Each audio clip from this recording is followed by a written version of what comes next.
Born in Kelowna, BC, local boy Herb Capozzi was the driving force in establishing NASL soccer in Vancouver.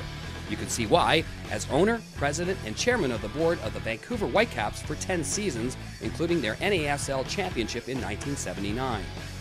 A well-known sports and business personality in British Columbia, Herb was a multi-sports star at UBC and is inducted into their Sports Hall of Fame. He played both professionally in the NFL and CFL, including 2 Grey Cup appearances, and in 1973, with partner Bill Pickle, was the National Masters doubles champion in the sport of racquetball. And then in the next year, he won the National Masters singles title.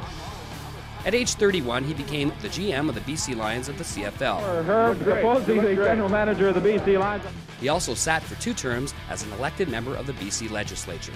On the business side, he was a co-founder of the Keg restaurant chain and a partner in bringing McDonald's restaurants to Canada. Mr. Capozzi was one of the 3 original directors of Expo '86. Herb Capozzi, distinguished member of the Soccer Hall of Fame.